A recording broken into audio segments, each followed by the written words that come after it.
kung bakit nagka-interest tayo na ibulgar ito. Ang money laundering ng mga bilyon-bilyon na pera sa flood control na kinorakot, lumalabas, nagtatanong kami ni Ma'am Lorraine, pinayagan niya na malaunder sa Soler Casino. Ibig sabihin, ma'am, ipapatalo, pero kukubrahin.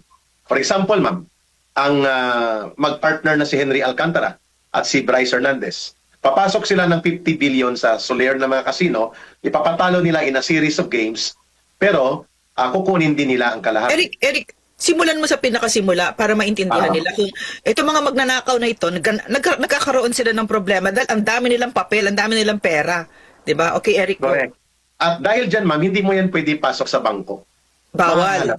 Mahalata ka. Kasi makikita, tama ka ma'am, there is a so-called banking ethics na pinaplag ka ng Anti-Money Laundering Council. Why are there deposits of billions of pesos sa mga accounts na ito? So makikita.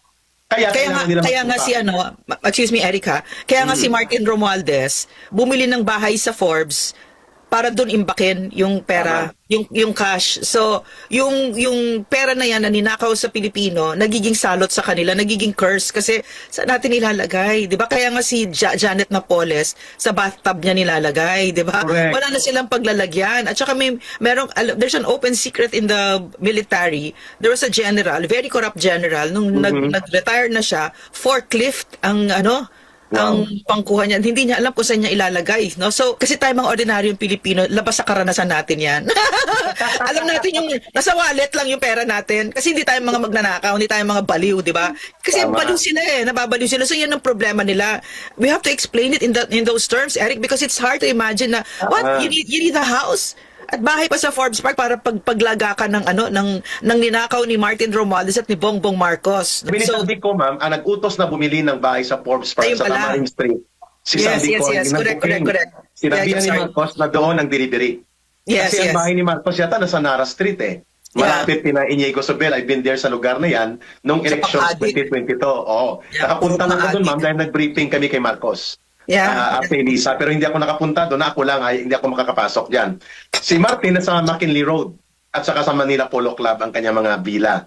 Ngayon, itong si Saldico nasa Valle Verde, ang kanyang mansyon na ginamit din na imbakan. So there are 3. 4 pala, ma'am. Aguada Street, Aguado Street sa Malacanang, malapit kay Marcos.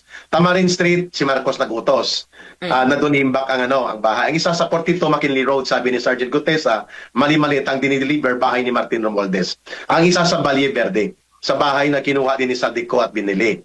Ngayon, para ito ay mapakinabangan na hindi dumaan sa bangko, you need a system for that.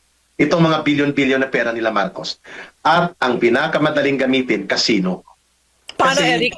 Paki-explain.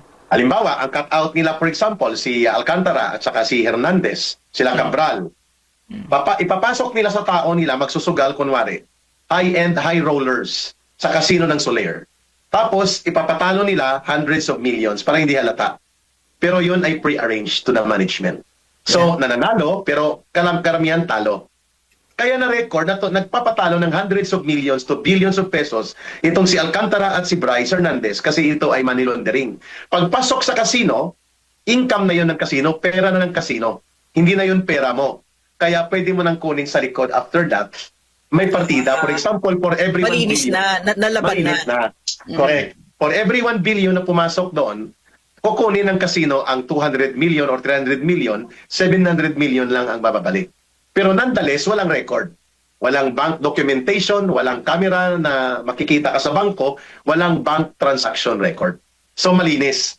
Ito po ang bakit tinatanong na around 500 billion pesos ang mga pera na nalaunder at ang itinuturo ni Pico Barsaga initially at nitong Peanut Gallery ay ang Soler ni Enrique Rason. At tinatanong din kasi si Martin Romualdez involved din at si Lisa Araneta sa Okada, Manila.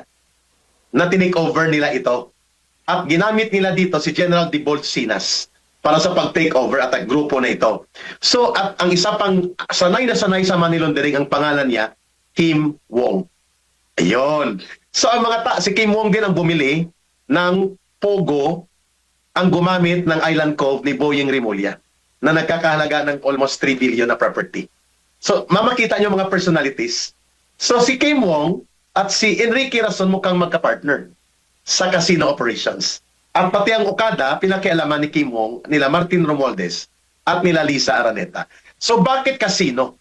Kasi nga ang sugal ay tinotolerate sa Pilipinas at mayroon po itong parang equivalent to bank secrecy na hindi mo pwedeng busisiin magkano ang pinatalo, sino nagpatalo.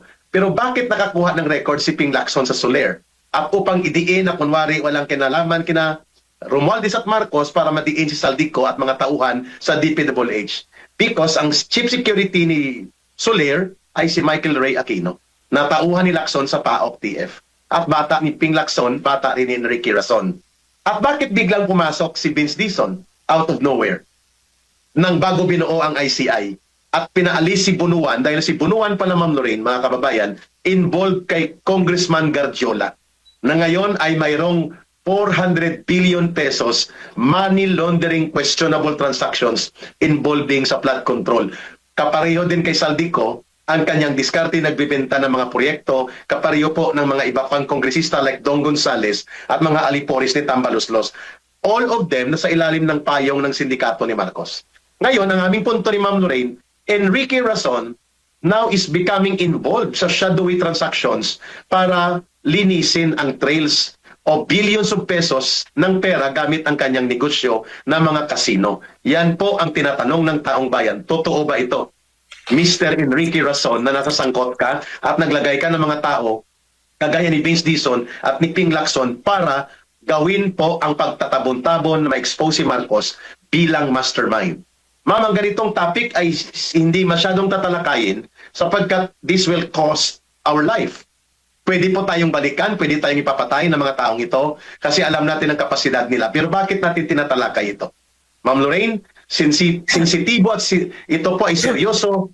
So balit kailangan may bulgar because kailangan may pakita sa taong bayan na ang sindikato ng gobyerno ni Marcos konektado sa sindikato ng mga oligarko na nagmamanipulate sa gobyerno na siyang nilabanan ni Pangulong Duterte na huwag manatili ang kanyang sistema na oligarko ang nagdidiktat, nagkokontrol sa gobyerno to the disadvantage of the people. Yeah, like you said, no, ba't tayo nagsasalita ng ganito, no? Kasi unang-una sa lahat, gawin natin kung ano yung tama. Yun yung tama. Sabihin natin yung totoo. Pangalawa, it's costing the lives of Filipinos. This insatiable greed of not just people in government but oligarchs first of all, 'di ba? Nakita natin, no, yung heartbreaking na images ng nangyari yung mga baha, no? At the root of this talaga is yung kasakiman ng mga taong ito.